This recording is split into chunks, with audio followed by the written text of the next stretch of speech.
ઓમ શ્રી કૃષ્ણ પરમાત્મને નમઃ. શ્રીમદ ભાગવત કથા દૃષ્ટાંત અને રહસ્ય. આપણું મન વાનર જેવું ચંચળ છે. એકલું પડ્યું નથી કે કૂદાકૂદ કરી નથી. મનને જો નવરું રહે તો બાબરા ભૂત બનવાની ટેવ છે. તેને કોઈ કામ ન મળે તો ખોટા વિચાર કરશે. માટે મનને જણા પર નવરું ન રહેવા દેવું.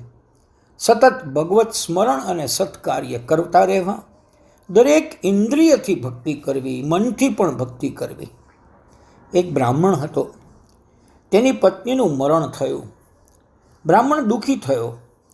ઘરમાં નાના છોકરાઓ, બીજું કોઈ સંભાળ લેનાર ઘરમાં કોઈ ન મળે. તે કંટાળી ગયો. તેણે તેના મિત્રને આ વાત કરી.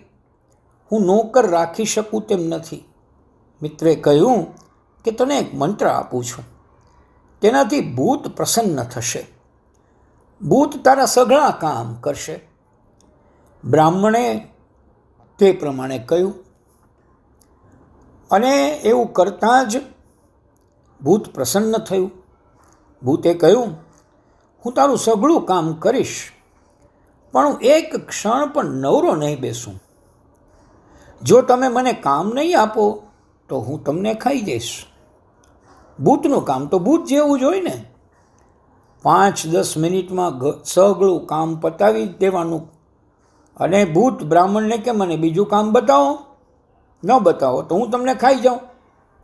બ્રાહ્મણ વિચારે છે કે આ ભૂત જબરો છે, આ તો મને ખાઈ જવાની વાત કર્યા કરે છે. બ્રાહ્મણે પોતાના મિત્રને વાત કરી, તારો નોકર છે તો સારો, પણ આખો દિવસ હું તેને શું કામ આપું? કામ ન આપું તો તે મને ખાવા દોડી જાય છે.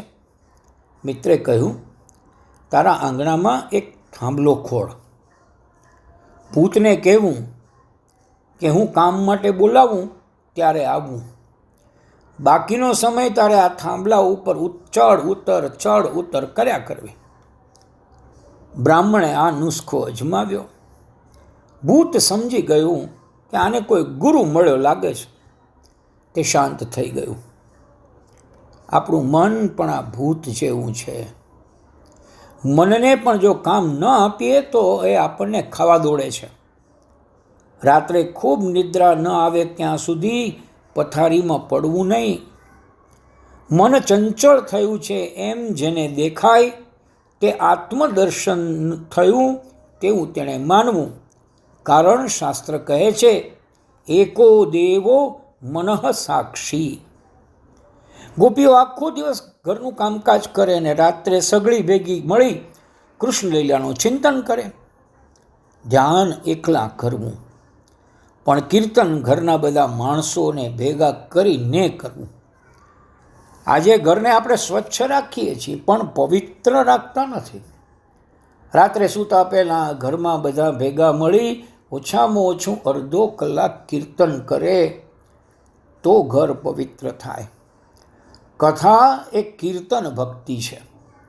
કીર્તનના 3 પ્રકાર છે: નામ સંકીર્તન, ગુણ સંકીર્તન અને લીલા સંકીર્તન.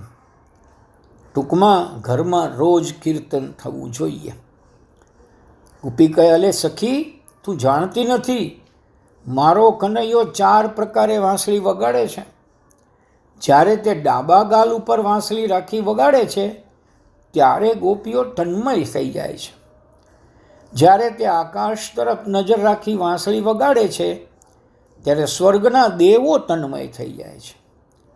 પાતાળ તરફ નજર રાખીને વાંસળી વગાડે ત્યારે પાતાળની નાગ કન્યા ડોલવા લાગે. દિવસમાં કૃષ્ણ લીલાનું વર્ણન અને કૃષ્ણ કીર્તન કરી ગોપીઓ બ્રહ્મ સંબંધ રાખે છે. બ્રહ્મ સંબંધ કાયમને માટે ટકાવવો જોઈએ, કારણ એ આપણું બ્રહ્મ સાથેનું નિજી જોડાણ છે. કાળજી રાખીએ. એક ક્ષણ પર સંસારની જળ વસ્તુ સાથે સંબંધ થયો કે બ્રહ્મ સાથેનો નાતો તૂટ્યો. વિચાર એ કરવા જેવો છે કે આપણા મનને પ્રવૃત્તિમાં રાખવા માટે સાત્વિક એવા કયા કર્મો છે કે જેમાં મનને સતત પરોવી શકાય.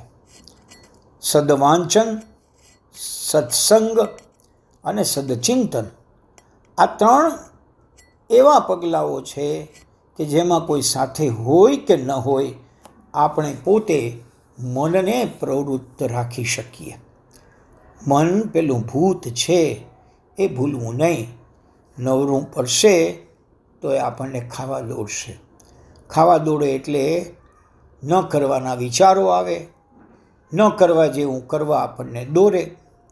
આ મનથી ચેતતા રહેવું પડે. એને ન તો બગાડી શકાય કે ન તો ઘરમાં કાયમ માટે રાખી શકાય એવું આ વિશિષ્ટ તત્વ છે. હરિ ઓમ.